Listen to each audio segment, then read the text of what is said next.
Thanks. I know it's being live streamed. I started the live stream. Does make me laugh, that one. Here we are.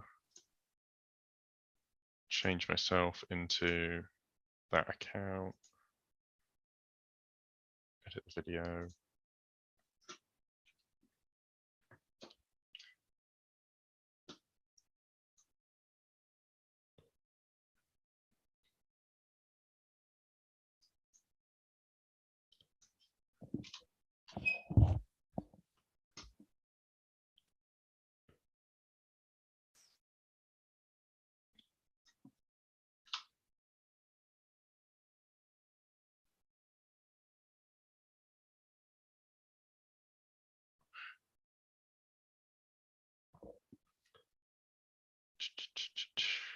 Here we go. All that there. That's there. Just go down to the advanced settings because that's where the YouTube the YouTube things are. So many little settings and adjustments. Yeah, I don't really understand YouTube. I tried to get into it a while ago, and then back when I still held the dream of being a Minecraft YouTuber and just playing video games all day for money. Yeah. And then I realized that that's really hard, and you have to have personality, which, as much as I do, it's not probably well suited to that one. That's fair. I tried uploading my new episode this week to YouTube as well, because I'm like, oh, you could just put it up there. So many different options now. It never used to be that complicated. Yeah, and then so there's many like boxes to tick and this and that. It's just like, is this for kids? And it's just like, I don't know. I don't want to get in trouble for or sued because I've accidentally exposed some person's child to stuff. I don't know. It's to some politically damaging material or something like that. Yeah. Right. Okay. Put the quality down. Put that over there. I think we're all good. I'll probably say it in the show, but have you? I love the McLaren with the chrome wheels. Yeah, the Google Chrome wheels. Perfect. Perfect marketing. I was just going to say I've been chuckling to myself about it. I've just been like, chrome wheels, and everyone's just like, they're not chrome, and I'm like, no, they are. It's in great. A way. I'm surprised nobody else has tacked onto that either yet. Oh, I'm certain that at a certain point, Ferrari will find a way to put tobacco advertising on theirs. Yeah. It's just like, it's not tobacco advertising. If anything, it's spinning at 3,000 RPM. You can't see it. Can't see it. Don't know what you're talking about. Right, okay. Good. Good to start. Good to actually, go. just before we do, how do I pronounce your last name? Yaqub. Okay, cool, sweet. That's good. I was going to pronounce it wrong. No stress. Oh, wait, hold on. Just go away, Steve.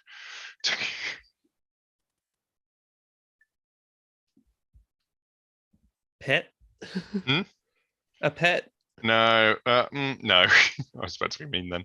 No, it's a friend of mine. He's just Facebook Messenger called me.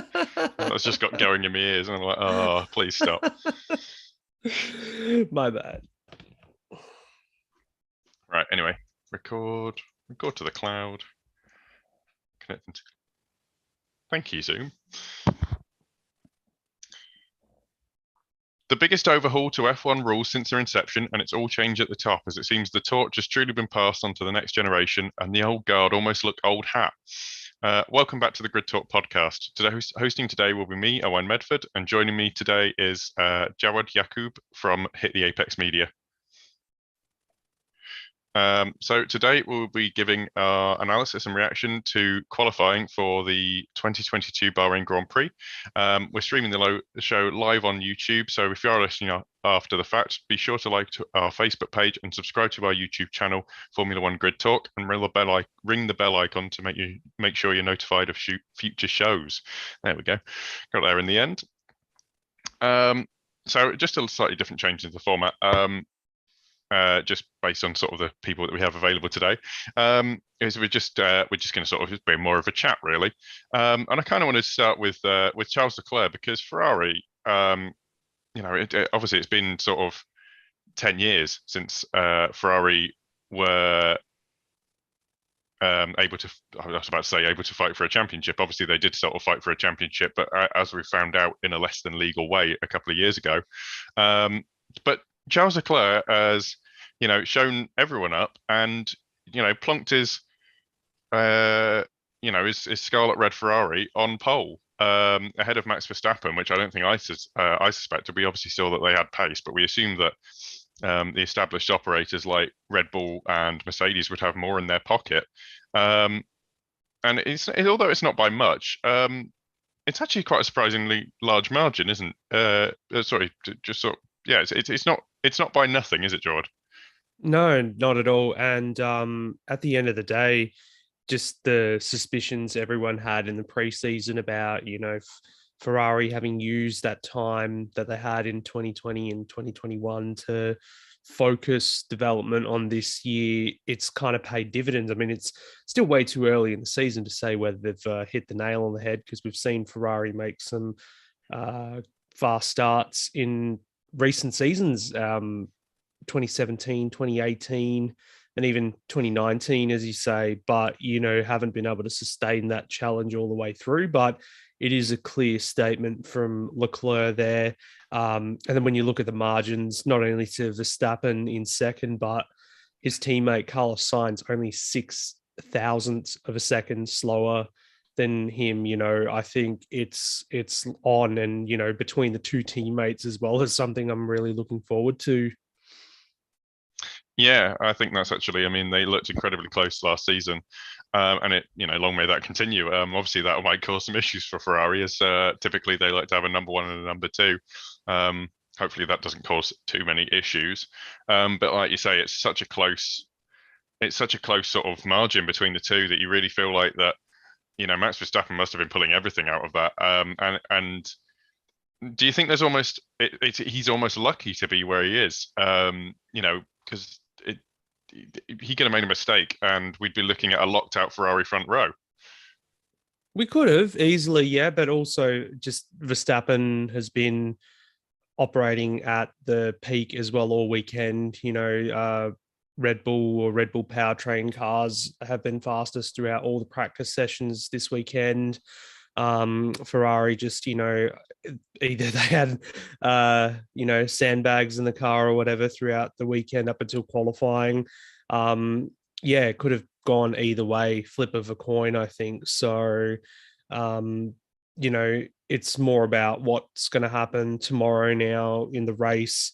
Starting P2 might not be a bad thing for Max, given the fact that last year, Lewis Hamilton started second and eventually won the race. So, Red Bull have a great race car under their belt as well as Ferrari. So it's going to be a nip and tuck little fight here that we've got on our hands for the Grand Prix. Yeah, absolutely, and I'm happy to see that. But as you say, there's there's that sort of ability to get in a car that Max Verstappen has. And to be honest, regardless of what you think about the World Championship last year, he is world champion, and you can, the guy already had a load of confidence. They say there's sort of an extra sparkle that you can pick up, that extra little 0.1% or whatever it is that, of confidence that you get from being a Formula One world champion. And, he's come back and hit the ground running. As has Carlos Sainz. Carlos Sainz, obviously, joined the team last year, and it looks like he's not joined a dud, which is excellent for him.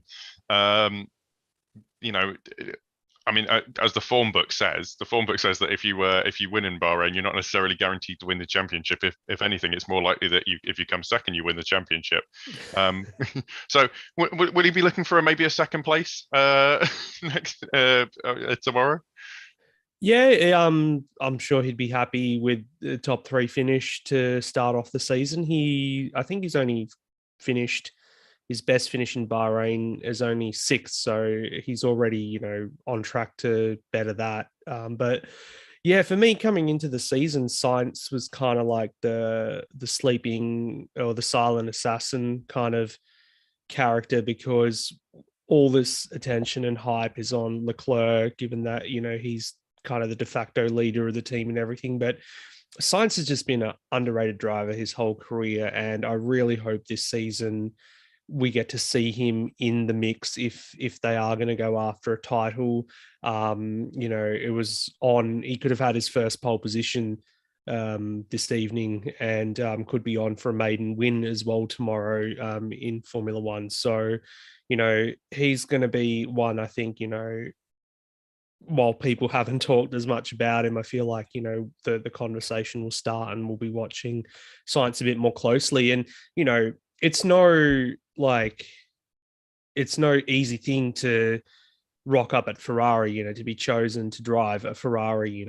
Obviously you've got to be special, and for Sainz to, when he decided to ultimately go to Ferrari at that point in time, McLaren were very much better off in the championship, and they looked better off as a team, whereas Ferrari, you never knew what was going to happen next. But you obviously saw what they were doing, what they were working towards for 22. That's always been their target, and you can say already it's paid dividends. So now we just got to see the results come, and I'm looking forward to it. I think I was reading a tweet from Aaron Harper, Five Red Lights, who's also a guest on the show quite a bit, saying, he's never rooted for a red car before, but seeing both Leclerc and Sainz do well in qualifying actually made him happy. And I agree with that. I've never been a big Ferrari fan, but it's hard not to like these two drivers, this combination. So, as regrettable as it is, and kind of like, yay, good on him. Yeah, I was just thinking to myself, it's just weird that we still think of Carlos Sainz has been around for so long and he's still a young driver, as it were. I mean, which says something for some of the other drivers in the sport, how long they've been around. Up next, though, we've got Max Verstappen's teammate lying direct behind him, so could be great for seeing off any challenges from Sainz trying to disrupt Ferrari's plans, is Sergio Perez, obviously. Good luck from him. A little bit, very clearly you can see in sort of the times, obviously he's 0.3 of a second or so, 0.25 or something, I think, from Carlos Sainz. That doesn't matter. It's only 8 meters. The gap's same for everyone. But obviously, there's just that little bit further behind from the front threes. That's sort of what I noticed. Is that the results have sort of almost stratified a little bit. But Sergio's a really experienced racer. Potentially, obviously, with these the sort of the changes to the regulations, do you think maybe he can? Obviously, Red Bull is the way it is, but do you reckon he can get into a podium position or maybe win the race from there at all? Yeah, well, he's easily in the mix as well because we're not looking at qualifying margins on race day. We're seeing what they can do on track. And as you said, Sergio's a great racer and he always gets the result on Sunday. For me, it's interesting because last year, one of the biggest criticisms of Perez was the fact that, he wasn't qualifying close enough to Verstappen to be able to help Red Bull in their strategy. So already we're here in the first race and you can say he's ticked that box. It's going to be important for them if they're going to be going after that Constructors' Championship that they couldn't win last year. So I feel like we haven't talked a lot about Perez during qualifying anyway. It's been more so on the top three, the focus. But if he can do this every weekend, I'm sure he'll keep the hierarchy at Red Bull happy, keep Helmut Marko happy, and ultimately he's fighting for a seat there in 2023. So that's going to be the thing it's kind of measured on, because we know he's excellent on Sundays, but it's about making sure he qualifies in that top 4 or top 5 to be able to support Max on race day. Yeah, excellent point. Obviously, yeah. I think not. I was about to say arguably, but undoubtedly, Sergio Perez was instrumental in helping Max win the championship last year, drivers' championship. With sort of his defense in Abu Dhabi and a couple of other races as well. And as you say, the fact that he's got into the top 4, which was sort of he's almost fully rounded out his abilities with getting himself into a high qualifying position, and could be a real, assuming nothing goes wrong in the race. Sergio Perez has run around around the block enough times to know to get out of incidents. This isn't 2013, as it were. No. So yeah, that's that's actually a really strong position that I hadn't considered. Now I can't believe I'm saying this in some ways. I thought the way that Mercedes had gone through last year, the way that they seem to have backed off their development, the way that they just generally are, have they been in 2019 when they've been at testing and clearly on the back foot, and then come back to the first race and blow us all away? It's not happened. Another 3/10 back, which puts him sort of, getting on for 3/4 of a second off the pole sitter is Lewis Hamilton, which, in some ways, bearing in mind how we've seen how the car's been developing over the sort of the past few weeks, almost feels like where it should be. But bearing in mind where the car was in practice 3 as well, it almost looked like they were getting on top of it, and they were, it was back to the Mercedes status quo almost. Yeah, it's been so up and down just across this weekend, and then looking at the practice 3 times, people thought, oh, they've cured their problems and everything, and then when you look at the qualifying result, it speaks otherwise. So, Toto Wolff said it clearly after qualifying that we're the 3rd quickest car at the moment. But I feel, given the depth of resources that Mercedes have, and the people that they have available for their development and everything, it's only going to be a matter of a couple of races, and I think they'll have the upgrades that they need to be able to get on top of the problem. So again, it's the porpoising that's been the key term from pre-season, that's hampering them at the moment. So for Hamilton to be 5th fastest, it's so I'm so used to seeing him after qualifying straight into Parc Fermé instead. He walks straight past and into the where they get weighed and everything, and then off he went to do media. So it was a very foreign kind of sight to see that. But who knows how the race will pan out for him. He's obviously in a good position there in 5th. We know how he races. He's a 7-time world champion. So, I'm sure he can pull a result out of the bag if all things go his way. And often he is quite blessed with the way the results go in his favor sometimes. Oh yeah, definitely. Some people say it's lucky, but I think he'd say you make your own luck. You don't become a 7-time world champion off of nothing. And we've still got to remember that this is the first guy, is the only person ever to win a race in every single year that he's competed in. So, I fully agree with what you say there. I think Mercedes aren't haven't got 8 consecutive World Constructors Championships for nothing. They've been on the looking on the ropes in the past on the back foot. They always come back swinging. They'll, as you say, they'll understand that car. They'll understand how they get the best out of it. And as has been said by multiple commentators, just this weekend, there's potential in that car. It's a highly innovative design with the way the side pods are, and potentially if they get over these few hurdles at the start, we might be back to sort of why is Lewis Hamilton winning all the time at the front before we know it? So if that was the case, just let's enjoy it. Let's enjoy what's happening. And speaking of enjoyment, I'm just going to say that the next two drivers are my favourite results I've ever seen from qualifying. I'm so happy to see them where they are and what they're doing, because anyone that said, "Oh, Valtteri Bottas is a bad driver. Valtteri Bottas is, he's slow. He can't do anything. He doesn't defend.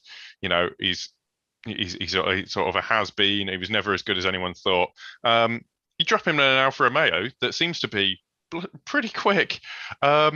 Sharing the third row with Lewis Hamilton is Valtteri Bottas in the Alfa Romeo. That's a turnaround, isn't it?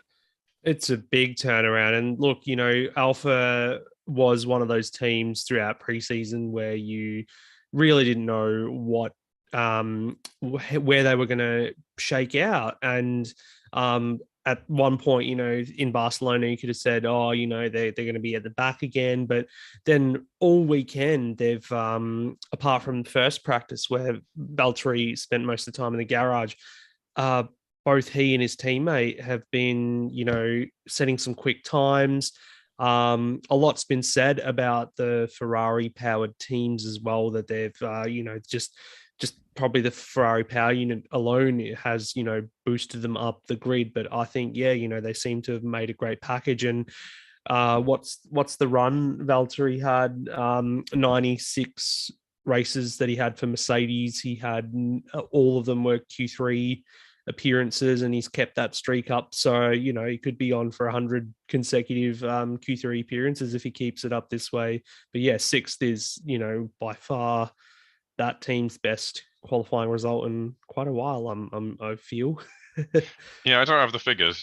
We need to get Sean the Statman Kelly back on. But yeah, it's been a long while, and it's one of those things where you think, if their long run pace is as good as as good as their qualifying pace, we could be looking at an Alfa Romeo,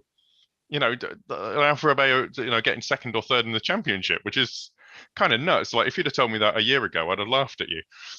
And similarly, we move on to Kevin Magnussen, parachuted in as has done a few days worth of testing. It's 1.5 days worth of testing, 3 hours worth of practice this weekend, and he is seventh in a Haas Ferrari. And I think that speaks to the success of the rules. I would say, just on the surface, these results have proved that the rules have worked. It's also proved that Haas were wise with their development last year too, as much as we were all making fun of them and their driver lineup at that stage. They've clearly put the money that they saved and, the availability of their wind tunnel allocations and all that to good use. And yeah, even Mick Schumacher, his teammate, setting some good times all weekend. So I think, overall, that midfield fight, it's going to be so muddled throughout the season where we could see the standings changing every race. For the constructors' standings, after this weekend, if, they finish where they qualified, they'll be, sitting wherever third, fourth, fifth in the championship. But then next weekend, they might drop down. Alpine might pick up, or AlphaTauri, and then it just keeps changing throughout the whole season. So that's going to be worth looking forward to. But yeah, for Magnussen to just drop back into the team, it's like he never left. We know he's got potential. He's just never been able to show it in a consistently good car. And then where he left the car, back at the end of 2020, it's a big evolution for the team as a whole to where it is now. So that made me really happy, and Bottas's result as well. Yeah, it's just, there's a lot to be said for the fact that Kevin Magnussen can go away, admittedly prototype racing, which is not exactly the easiest thing in the world. And as you say, drop back into a Haas team that has clearly used its development resources wisely. I think they would have had the most on the grid, wind tunnel time and CAD parts available. CFD runs available, and yeah, I think we've all got to sit up and take notice, because they're clearly not here to play around. After that, we have a familiar face, Fernando Alonso, in the Alpine Renault. I haven't really sort of kept tabs too much on Alpine. I don't think they were doing too badly, but again, it's a bit of a more of a shake-up, in that we've got an Alpine out qualifying a Mercedes, which you would have never would have said last year.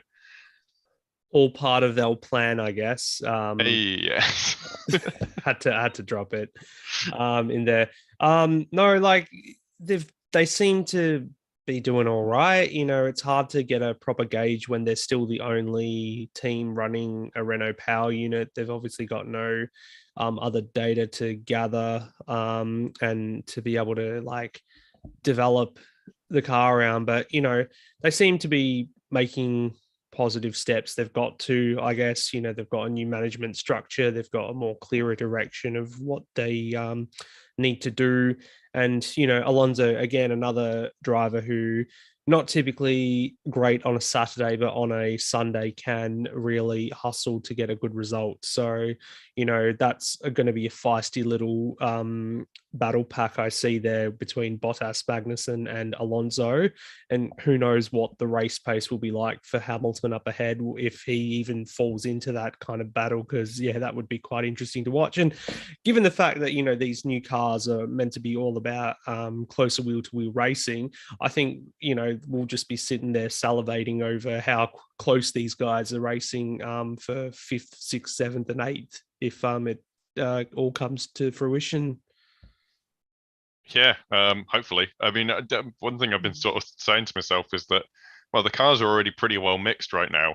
Obviously, we know that over a set of rules, the teams will work out the best way to do stuff, and they gradually converge and things like that. If we've got this in the first qualifying session of the first race of these new rules, I can't wait to see where it goes, where this is going to go now. I think this puts us in an incredibly sort of healthy spot going forward. Watch the F1 teams, watch the teams prove me wrong, and we end up with complete domination, and they'll find ways to tune the bodywork of the cars in ways they weren't meant to ruin the racing. I'm sure that they'd find ways to do that given long enough. But right now, it looks like we're in a good spot. The person who's not in a good spot, I would say, is George Russell. Weird qualifying session in that, Q1, Q2, he's fine. He's doing well. He's maybe 2/10 off the pace from his teammate, which ultimately is as a 7-time world champion that Lewis Hamilton is, is someone you've got to kind of is almost the best yard mark. Q3, bit of a nightmare. Yeah, was he driving his Williams from last year out there? It almost seemed like it. So the fact that Bottas out qualified him in an Alfa Romeo was funny in that just me instantly had memes come to mind and whatnot. Valtteri calling up Toto saying, Valtteri, Toto, it's Valtteri. But yeah, no. Yeah, it's a difficult one for George because, all this anticipation and expectation. He's moving to a championship winning team, and as soon as he gets there, they're kind of not in that dominant spot. But at least he's got a car which should be able to race with those guys in the top 10. If he drops out of the points, I'll be really surprised and be like, wow, that's really bad. But he should still be able to pick up some points, I think. We've seen his reputation as Mr. Saturday, so it's about now, being able to assert himself on a Sunday and just get points. That's probably all they can do at the moment. If they're not getting points, then that's not good for Mercedes and for Russell as well, because he's up against 7-time world champion, as he said, and it's the best possible comparison or yardstick to have in the sport. So if he's not going to match up against that early, regardless of whether they've got a good car or a bad car, then it shows more about the driver than it does the team. Yeah.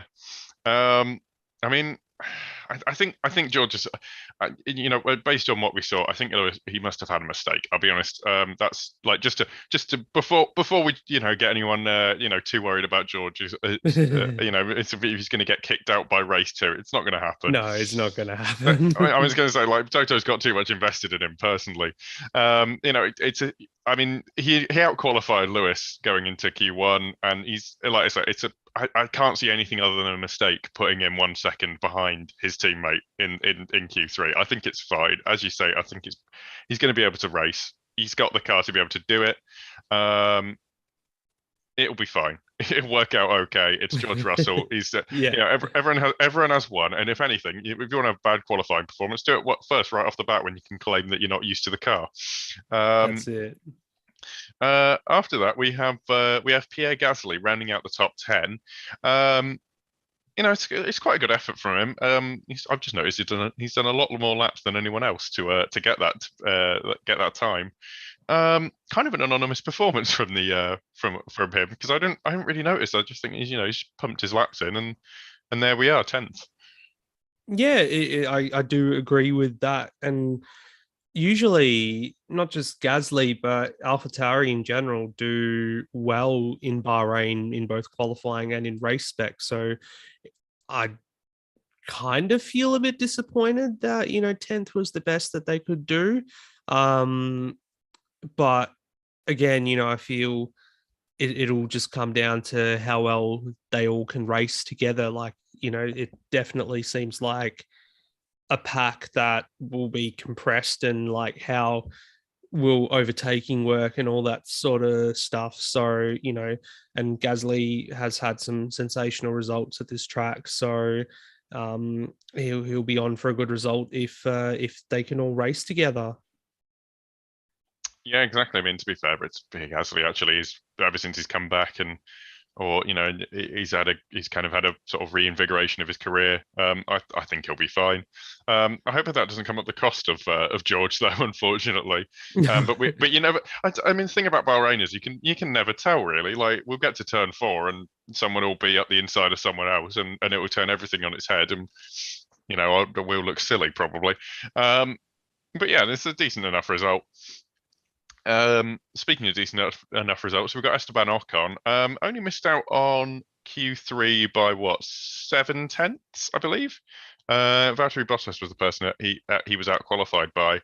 That's it's pretty close. It would have put him in the mix. And I think that's almost good for Alpine. They've got two drivers who are clearly, like, with this new car, are actually fairly close to each other, and that should work out well for them, I think. Yeah, should do as well. Ocon will have a lot of confidence this year, on a multi-year deal. Team seems to be heading in the right direction. So, yeah, there was hope if they made big enough a step, we could see Ocon up there with the other young drivers fighting at the front. Perhaps that's a step too far at the moment, but he's definitely in a good position to be able to score some good results for that team. Yeah, absolutely. So yeah, I think it's only up for him, really. And then we have Mick Schumacher in 12th place. That's a really good performance for me.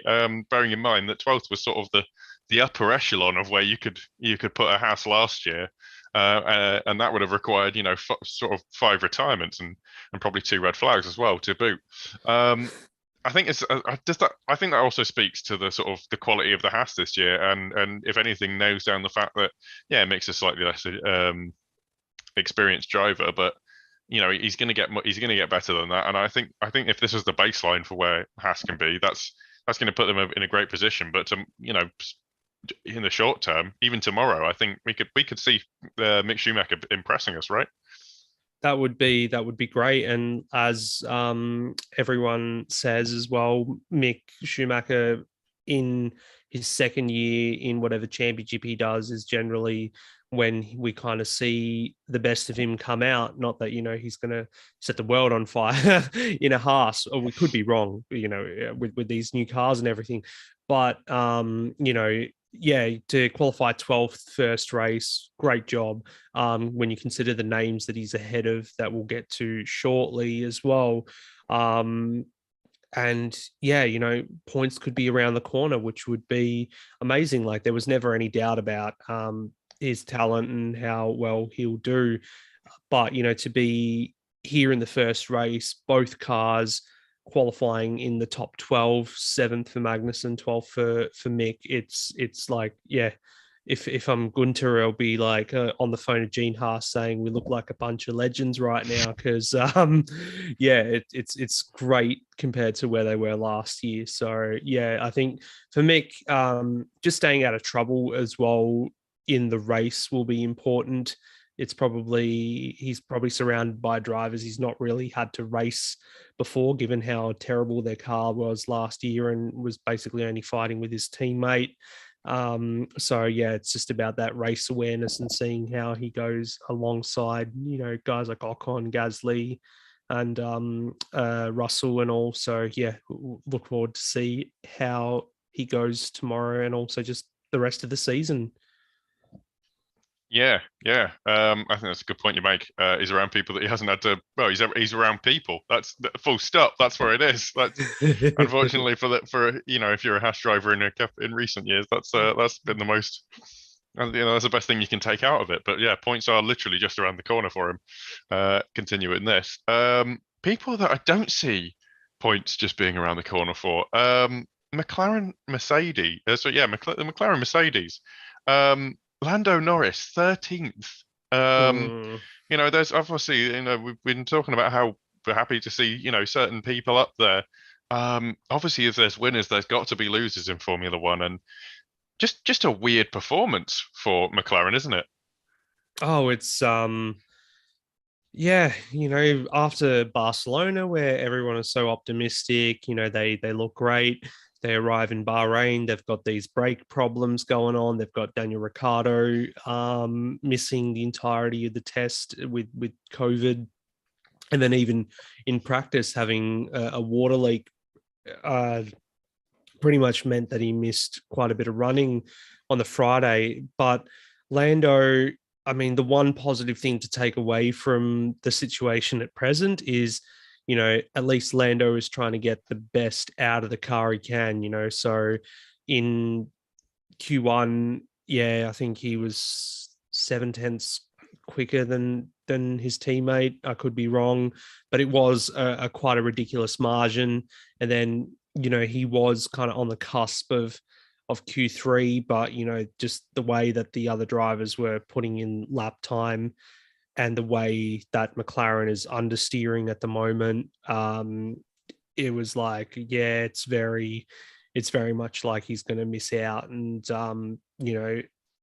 I don't know for the race how it's going to pan out for him. It's not looking good at the moment. But like we said about Mercedes earlier, with the way that this season's going to be with development and upgrades, they're going to come thick and fast. You'd hope that a team like McLaren could, within the next two races, for example, bring some upgrades to get on top of these issues because, yeah, underneath they've got a strong package. We know how great Lando is. He was, easily top 5 driver last year. We know how good Ricciardo can be as well, and it's going to be an important year for him to get it together after last year's struggles.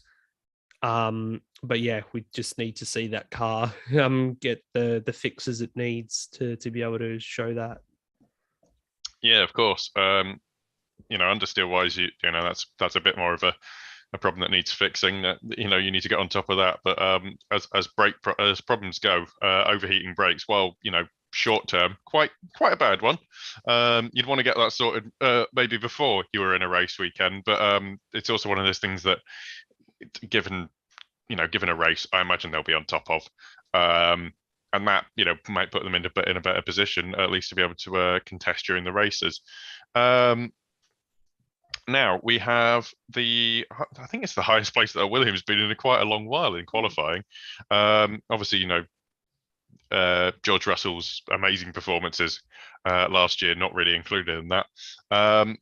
but we've got Alex Albon, 14th place. It's not amazing, but it's not sort of the doom and gloom that I've sort of forecasted on them at the start, in the sort of preview show, isn't it? It does. Yeah. At one point I thought both Williams will be out in Q1, but it's good to see at least one of them get into Q2 and 14th. Ahead of some other big names that ended up going out in Q1. So a good job there done by Albon. His first race back in F1 as well. We've got to remember he was out for a year, so race pace wise, I'm not sure where they're gonna pan out, but just a solid qualifying effort. And if he's going to be measured this year against his teammate or vice versa, Nicholas Latifi's going to be tested against Alex Albon, then it's obviously advantage to Albon already in the first qualifying. Yeah, yeah, it's sort of going to be interesting to see. Um, right, obviously it's not sort of it's not so what's the word? Amazing, I would say, as Bottas's sixth place. But we have Zhou Guanyu. That is apparently how he prefers to have it pronounced. So we will, obviously defer to that. So 15th place. Bearing in mind, he's a rookie. It's still a really, really good sort of result. Just outside the drop zone, obviously. But he's out qualified a number of established faces in there, and that's got to build your confidence, no matter what the circumstances around it. Yeah, I was quite impressed with Guan Yu getting into Q2. That car is quick, and wasn't expecting him to set the world on fire like Valtteri did with sixth, but to get out of Q1, qualify 15th, and as you say, some notable names still yet to come as well. I think it was a good job. So, Guan Yu's never been a driver that's kind of stood out to me in his F2 days as being, someone who's going to be amazing or, really, make their mark. But we'll see how he goes this year. I think, if he puts in some solid performances, if they've got a car capable, as we possibly will see tomorrow, a car capable of scoring points on a regular or semi-regular basis, then, I think the important thing he'll be measured on is to be able to pick up some points as well at some point this season. So, yeah, I think, getting out of Q1, first box ticked for him. We'll see how he goes tomorrow.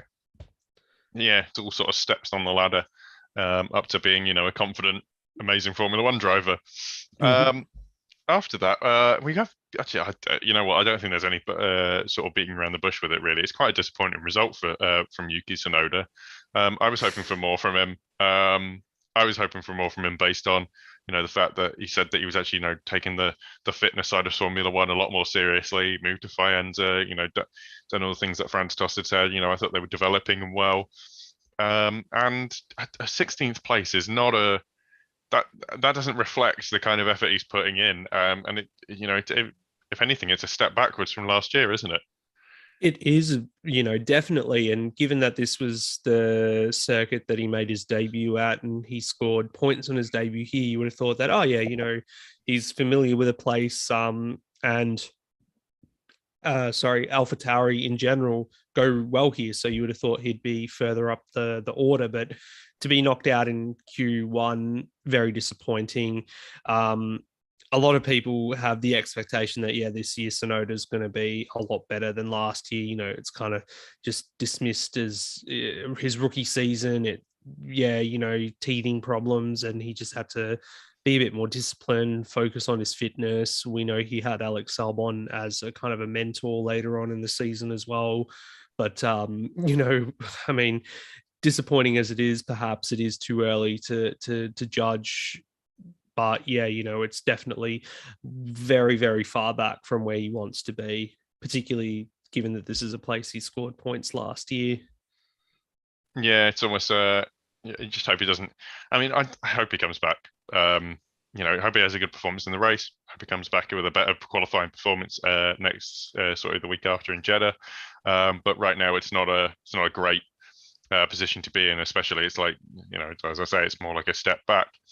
Especially for who does Helmut Marko have anyway to replace him at the moment? I can't imagine there'd be many Red Bull Junior drivers who super license ready. Probably not. If that's blessing and a curse in some ways, there's not many people that he can be Yeah, replaced with. But yeah, no, it's. I mean, that's one way of guaranteeing job security, but also who'd want to be in the Red Bull Junior program at a certain point? I think it's that's going to it. churn you out. Um, Afterwards, we've got. I mean, this is kind of obviously it's an anomalous result, really, in some ways, because obviously Sebastian Vettel has COVID. We wish him a speedy recovery. Super sub Nico Hulkenberg, however, on the other hand, has jumped in the car, and yes, the Aston Martin doesn't look particularly quick, based on what it's around and where the other drivers in it are. Beating your teammate on your sort of on your first jump back in the car though has got to be a confidence booster, hasn't it? Oh, it definitely a confidence booster, and the fact that he hadn't even tested that car.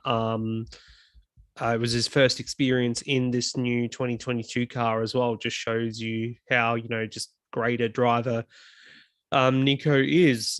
But overall, I've just got to say how disappointed I am with Aston Martin and their results in this qualifying. They're a team that, given all the talk that comes out of Lawrence Stroll and all the panache and gravitas and like, we're pouring X amount of money into the team and the presentation of it all. World-class 17th catering and facilities. Don't yeah, forget, yeah, world-class catering facilities. all the extras and whatnot. 17th and 19th is like, are you kidding me? At least make a step up from where you were last year. But for Hulkenberg, the individual performance that was great. And yeah, just we'll look forward to seeing what he can do in race spec. Yeah. Yeah, hopefully. I mean, it's really disappointing, especially with the team personnel that Aston Martin have. It is hugely disappointing, bearing in mind that you've got Martin Whitmarsh, I think, as CEO. Mm-hmm. You've got Mike Crack from BMW's DTM, I want to say, program, running being the team as team principal. Yeah. Those are not, they're not idiots. And I mean, neither are the drivers and neither are the staff. Unfortunately, it seems that the cultural shift that Lawrence Stroll has brought in is still working its way through. And while they've been working on a shoestring budget, you yeah, really expected more. Yeah, Um, well, when they were on a shoestring budget, they were doing quite better than what they are now that they're flush with cash. So it's just given the fact that they've set themselves a 3 to 5 year plan or whatever to win the championship, or so they say.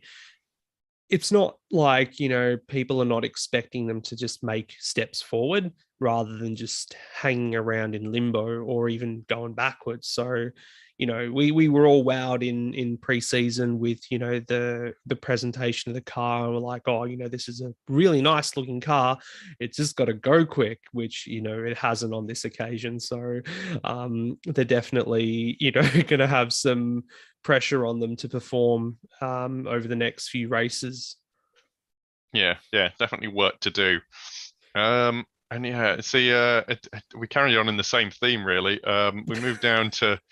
I really like Daniel Ricciardo, and it pains me a little bit to see him in 18th place. But they really do, similarly, they do have a mountain to climb. He wasn't. I'm just looking at the times. He's the thing is, we can't even say that he's kept close to being in Q2. He's quite far away. And I think it just underlines the problem in the McLaren Mercedes is just they're quite large, and even a driver of Daniel Ricciardo's quality can't sort of fix them. Exactly. Like, when you compared the laps between the two teammates, it seemed that Daniel was struggling more with the understeer and everything, but also given the fact that he's missed so much track time during testing, having been out with COVID, and then missing crucial time that he should have been making up for testing on Friday with that water leak issue as well. He's severely underprepared with this car. And, this is the driver who took how long to adapt to the last year's McLaren as well. So, it's going to be a tough one for him. And hopefully, I'm a big fan of his as well, flying the Australian flag and all. But yeah, I hope for his sake that, he can get his act together with the team as soon as possible because, he's 8-time Grand Prix winner. He's so used to being at the front. And, it ultimately this year will define his decision to switch to McLaren from Renault. He's been jumping ship every couple of years. And, it's only a matter of time where that's got to stop. And, they'll look to someone else. McLaren already have a bunch of IndyCar drivers that they're eyeing off potentially in the future. We know Lando's future is secured, so it's Ricciardo, sadly, who would be making way if someone else were to come into the team. And I know it's early to be talking about that sort of stuff as well, but I do. One of the things that was in the back of my mind coming into this season, drivers that need to perform. It's one of them is Ricciardo, sadly, and it's sadly not in his favor at the moment. A lot of it's not his fault because of COVID and just the car and stuff, but where he can, he's got to be able to put in to get the performances out like we're seeing Lando do. Yeah, exactly. Yeah, obviously, issues that he had, it really, really hampered him. But hopefully he can, sort of get back on the horse, as it were, as quickly as possible. We move on to the last row of the grid, and it's kind of unfortunate in that it's sort of an all-Canadian affair. We've got Lance Stroll for Aston Martin. Again, I mean, what can we say that we haven't said about Vettel's performance in that the car's fine, but I mean, he's still sorry, not Vettel's performance. I'm sorry, Hulkenberg's performance. He's 3/10 off, and that's, I think, there's no excuse for that, honestly. Bearing in mind you've got you've got one guy who's had the full plethora, the full complement of testing that you can do. And Nico Hulkenberg has literally had 3.25 hours in the car, let alone the simulator. So I mean, what is there to say about Lance Stroll's performance there? Absolutely nothing, I think. I think, yeah, our feelings have been made clear given the fact that Hulkenberg outqualified him convincingly with such limited time in the car. Yeah, it's hard to really make criticisms against Lance given the fact that, he's always going to be in a position, as long as he's driving for his dad's team, where he's not going to come under pressure to perform unless, of course, the other shareholders and stuff like that start to say, hey, if we're in a position where we're fighting for results and constructors championships, however far down the line that is, they're going to need that second driver to step it up. I don't see that ever happening. So it's as painful as it is, it feels like, most of the time he's just making up the numbers on the grid there. But then we do see flashes of brilliance, like we did in Turkey a couple of years ago when he got the pole position and he's had a few podiums. But it just, yeah, on the weekends that he's not there or just doesn't seem motivated enough, it's just so frustrating to watch. Yeah, it's annoying. And you know that he's not going to get kicked out of the team unless they are fighting for a world championship or he's binning it every week and causing money issues. But unfortunately, he's not. So it's back to the old Lance Stroll almost, which is a shame to see. With rounding out, we've got to have someone has to be last. Unfortunately, it's Nicholas Latifi. again, it's kind of bearing in mind his teammate is in Q2. Who and both laps that Alexander Albon put in were over 9 tenths up to a second faster. Maybe it's something to be said, but you just think maybe Latifi just doesn't get on with the way you have to drive these cars, or is that or is it is that a superficial issue? Who knows? I mean, against George Russell, we know I think, did he out qualify him once, and that was just on some technicality. I don't know, but yeah, as you said, someone's got to be last, and unfortunately in this instance it was Latifi. But I think overall he should have a better year. That Williams car is a bit more competitive. It's just when it comes down to qualifying, and you've got such small margins for error. If you don't get your lap together, then you could end up last. So, I'm sure in future races we'll probably see him get out of Q1 and whatnot. But yeah, it's not a good start to your season to be starting last. So, I feel more disappointed if I was in the Aston Martin or the McLaren and being in Q, or even Tsunoda being in Q1 than Latifi qualifying last. So yeah. Yeah. I think I basically agree. Those people shouldn't be back there, but Miss Williams has been in a sort of rebuild, has been in a more sort of tumultuous position a little He bit should be earlier. used to it. Yeah, basically. I think the bigger thing, I mean, I just kind of come back to it, is if you look at the only Mercedes the only Mercedes in the top 10 are the works Mercedes, and I think, does that say something for Mercedes power unit almost? Like, that's the only common factor between those teams. But you look at it and you go, right, everyone else is 13th or below.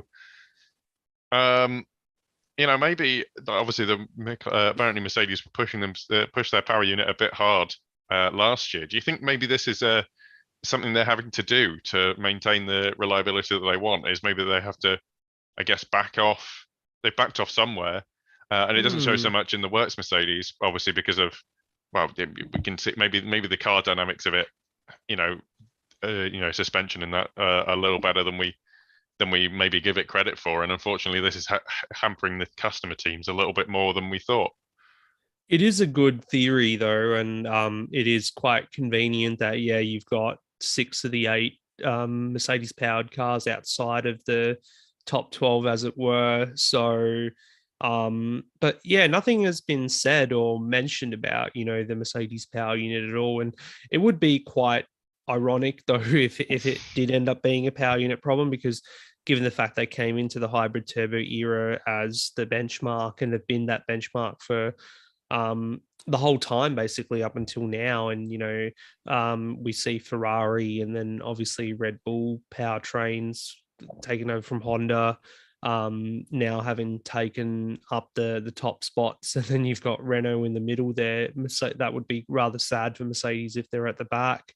But I don't think it's a Mercedes power unit issue. I think power unit wise, they all seem very much on par. I think Ferrari's probably pulled out an extra a little bit, given how quick all their cars seem to be conveniently now. They're not gone back to doing the old oil burn thing from 2019 again. I hope not. But yeah, like and got other all their. things I was going to say, and other things that we would tell you about, but they're locked away behind an FIA report we're not allowed to read. Well, that's it. We'll probably never uncover the truth about that unless someone wrote a book on it someday. Anyway, yeah, you see all the Ferrari-powered cars towards the pointy end of the grid now, and the Mercedes ones at the rear. So definitely interesting, but we'll have to see a few more races to kind of make some conclusions on that. Yeah, definitely. Before I start making conspiracy theories, we need a good conspiracy theory to start off. I'm sure there's already heaps out there anyway. People are still conspirating, talking about Abu Dhabi and stuff like that. So, oh goodness, yeah, yeah. All right, that rounds us sort of rounds us out. I'm going to take this opportunity one time to just say that I think the McLaren with the chrome wheels, that looks great. Yes, I am a comedic genius, bask in my glory. But now we've done that, I think we've got to go with predictions for tomorrow, and it's kind of the McLaren's ruined mine from the preview show. But what do you see the podium as going into the race tomorrow? I'd love to say I'm going to put Sainz for the win. Let's say Leclerc second, so Ferrari 1, 2, and Verstappen finishing third. That will help part of my preseason prediction there. But I did also predict that Red Bull would have a dreadful title defense this year. But the way they've started, I think it's looking pretty good for them. But yeah, Carlos winning his first Grand Prix will be great, and yeah, Ferrari 1, 2 will get the Tifosi all hyped up for 2022. Yeah, I think I can't remember the exact order of my prediction, but I know I was ridiculed for it for the podium for this race. I was saying I know that one being Charles Leclerc, Lando Norris, and Mick Schumacher, which has kind of gone the way of the dodo, bearing in mind how slow the McLaren has actually turned out to be. We could have three safety cars, all sorts of chaos, and yeah, Mick and Lando will I don't know, somehow make it up to the front. Yeah, somehow make it up to the front. There'll be have they changed that rule where red flag comes out, and if you haven't pitted, you can change your tire or something like that. You can still change your tires. Yeah. However, Hamilton in Imola was able to get himself back on the podium and stuff like that. So there's always tricks to do it. Yeah, I'm gonna go. You know what? I'm just gonna go with a solid prediction of like Lewis Hamilton third, because he will end up there. Valtteri Bottas second, and Charles Leclerc first. I reckon he can do a lights to flag victory. Obviously, that completely juxtaposes what I said before, but I think I was a lot better in my prediction of a Haas being on the podium at all last time than people would give me credit for. Which I'm taking that one as a win. I could definitely see Magnussen up there this year if all things go well. So yeah, absolutely. Have you got any bold predictions? We've got time. Hard to say really at the moment. Bold McLaren predictions. for points. McLaren for points. Yeah, I'm going with McLaren for points. That's mine. Yeah, it's bold. How about Mick Schumacher scoring a point? There you go. That's pretty bold. Is it? You know what? With the way the way it is now, I wouldn't say so, but yeah, well, I'll take it. Just caught me off guard there. Is all I should have thought about one earlier, but I am sorry. That is my fault. That's all good. Yeah, you'll know if you're watching live. There are actually quite a load of you, which is brilliant. Please, thank you for watching, obviously, guys. But we stream the show live on YouTube, so to be sure to like our Facebook page and subscribe to our YouTube channel, Formula One Grid Talk, and ring the bell icon so you're notified of future shows. That is if you're listening after the fact. Jawad, where can we find you? Outside of here, obviously. Yeah, so I do have my Hit the Apex podcast. I recorded the first episode last week previewing the 2022 season. So you can find that on all good podcast platforms, your Apple, your Spotify, Google. I did upload it to YouTube as well. So you can also find it there. Twitter handle is @HitTheApexMedia. And then there's a link tree on there as well that you can follow other accounts and profiles I've got for articles and live blogs and stuff like that. So yeah, looking forward to getting some followers this season, new season. Everyone's all excited and optimistic about Formula One. Let's have a good time. Yeah, let's hope it's not as divisive, maybe, as last year. That's excellent.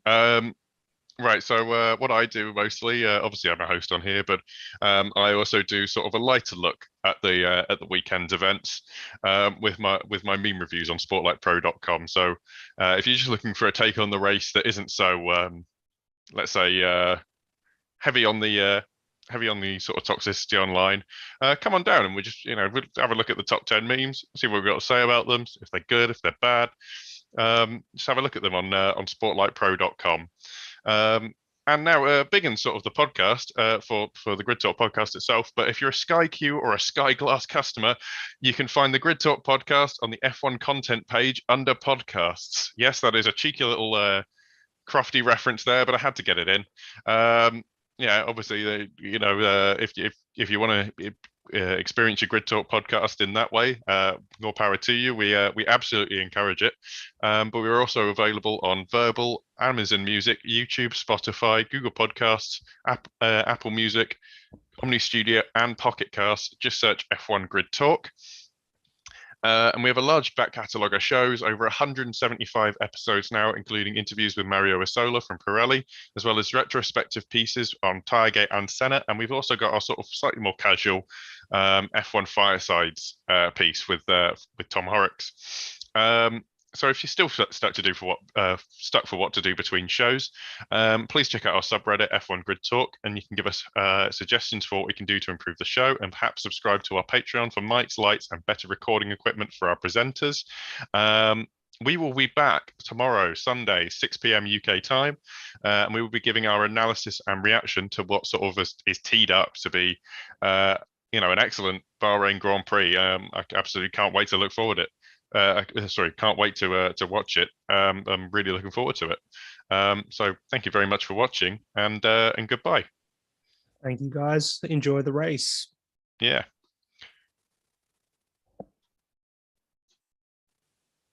There we go. That's the recording stop there. Loads of you online, so thank you for watching. Just gonna have a quick rundown through, see if there's any questions, get any sort of slightly more informal thoughts. We just have sort of, I guess, 10-15 minutes. Still just on going round. Yeah, just scrolling through all of them at the moment, and some interesting thoughts being shared. Yeah, that I can see. Yeah, Connor Walker, always good to see you, mate. I would have picked you up at the top of the show, obviously, but I couldn't. You weren't in there yet. But yeah, I'd agree. Danny Rick is no longer. Oh, that's a bit mean. Danny Rick's not. He's totally a top driver. Danny Rick is definitely a top driver. Oh, someone else said that his career is pretty much toast. So that's a bit harsh. I was going to say, we thought that about Esteban Ocon, and here we are. Yeah. Back in race winner. Haas are a solid midfield team. I'd agree with that. And Ferrari are legit title contenders. And you're right. Aston Martin probably are going to be awful. Very surprising. Let's just see. Goodness. I liked it. I almost liked it when there were fewer people. Yuki better learn German, I think is the. All right. Okay. Perfect. Okay. Rip McLaren. That's a bit harsh, I think. Yeah, no, I think they're fine. I think, it's one of those things. It's a shock, but I think they'll come back. Zach Brown knows what he's doing. It's just weird. It's just a really odd thing I think it's unseasonably cool actually in Bahrain as well, which probably doesn't help. Although on the other hand, with the brake problem, actually that might not be the best thing in the world. Worst thing in the world, sorry. There's I think top 5 or top 6 prediction here for the race. Charles, Carlos, Max, George in 4th, Sergio, then Lewis. So got hope for George finishing in 4th. Yeah, I was going to say, because there's a question here somewhere. Where is it? Have I lost it? Oh no. It's Russell's championship hopes these few years over. Obviously, this year would not be. I think he's still got a chance of getting a championship, like hugely. It's one bad qualifying session. It's one bad qualifying session. I'm almost certain. I think that he had an issue at turn 1, and he lost quite a lot of time there. Like went in deep on the way in, and then Lockup went in deep on the way in, and then obviously got a bit toe happy on the way out. It's easily done. Well, one thing we didn't really mention was also how they were struggling for tire warm up. Having to almost do a lap and a half to get the tires up to temp, and then basically set their fast lap thanks to a great final sector as such. So then there just wouldn't have been time for George to go out for another run. So yeah. I mean, I thought they were a bit like in Q1. I thought they were a bit sort of ballsy, really, to be because they were still in the pits, and I was just like, guys, you're not topping the times. Like, mm. I thought we could have seen the Mercedes both go out in Q1 through some bad strategy, but clearly they know what they're doing, but more than what I know. I think the sort of consensus. I don't, I'm not sure there is a consensus, but yeah, I mean, seeing the Ferraris on pole is it's just weird. Mm. I'm just having to look through.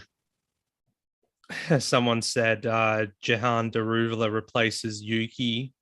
I can't see I'm, that. I'm not. I don't follow him close enough in Formula 2 to know how good a driver he is, but I just know he's got Red Bull backing. Yeah, I don't. To be honest, I don't. I've missed it this weekend completely. So I haven't seen anything. I don't know what happened to the chat. Like, where do we post this to get this many people in here? But yeah, It's Sky Q, clearly a Sky Glass. It's working. yeah, clearly. Oh wow, yeah. I almost bought a Sky Q or a Sky Glass or whatever TV. Oh, are they? Is it like a whole television unit? Oh yeah, yeah. Okay, so yeah, they've moved from having the satellite dish Sky Q system to now Mm. you buy you don't have a TV box at all. It's all on demand included in this in these televisions you can buy from them now. So like a smart TV with an Yeah, app, basically. Yeah, yeah, that's kind of deal. Like it's a I don't know. I'm not in that ecosystem, so I didn't bother with it. But I looked at it; it was fairly competitive, both price wise and I guess it works for some people. But yeah, it's yeah. full TV setup with on demand stuff. Wait, does that come on the international broadcast? Does that come through for you guys when they talk about Um. that? Oh yeah, we do hear about Sky Q and Sky Glass and whatnot, but generally when they're showing like the overlay for it, then Fox Sports here will like put their own kind of thing on top of it. So you hear it being talked about in the background, but then you get like our own sort of overlay over it. So yeah. Oh, okay, that makes sense. That's kind of like when I think Sky, at least in the UK for the English broadcast, they provide the commentary for F1 TV as well, Yeah. or at least on the archive footage as well that you can watch. And I was just like, this, I feel like they'd cut that out, just that like little bit, like because otherwise it's just like advertising a product that you obviously can't buy. Yeah, well, it's interesting where at the end of every session or weekend, I think, yeah, Simon usually is telling you what's on Sky Atlantic. And I'm like, I don't have Sky Atlantic. I don't know what I just have to like, yeah, like good for you guys. You can watch whatever that's there, but it's totally irrelevant to us. But anyway, I don't Yeah, know. I was stoked when I saw that yeah, the podcast turned up on that. So that's really good for you guys. yeah, yeah. Hopefully we can bring everyone up with us. Yeah. Feels a bit weird because there's a bit. I'm just doing like I'm in my spare bedroom doing a podcast that's now on the on that on that service. So okay, and apparently in America ESPN just replays the Sky Sports broadcast. Oh okay, this is interesting. Mm. I didn't know So a lot of this. sounds like what Fox Sports do here in Australia. Then we get the entire Sky Sports broadcast. We get the F1 show. Um, yeah, and like the build up an hour before qualifying and 90 minutes before the race. So Yeah. Okay. I didn't know that, but yeah, that makes sense. Um, I don't know why I expected them to maybe put some more effort into, taking out the sort of low region specific bits. That's what I mean. Yeah. Probably gets weird. It's fine. Like at least I know what's going on most of the time. If it was from somewhere else, then no. Yeah, yeah. Right. I think that's sort of everything. Thank everyone so much for watching. Yeah, good conversation everyone is going on with. Yeah, it's actually quite good that, like, nice and respectful, because we don't want try and keep this a nicer place rather Yeah. than rather than some of the places I've been online, like Twitter. Yeah, it's been terrible. Even just over Christmas and New Year's, it's like, can we just Can enjoy we the not? holidays and talk about this next time? Yeah, of course. Yeah. Yeah. All right. Right. Anyway, I think we're going to end that there. Like I say, thank you very much for guys for watching. Good to hear. Good to see all your chats and all your messages. So, like I say, we will be streaming tomorrow from about 6 p.m. After what hopes to be a sort of promising race. So we'll see you then. Thank you very much for watching, and goodbye. Thanks, guys. Cheers.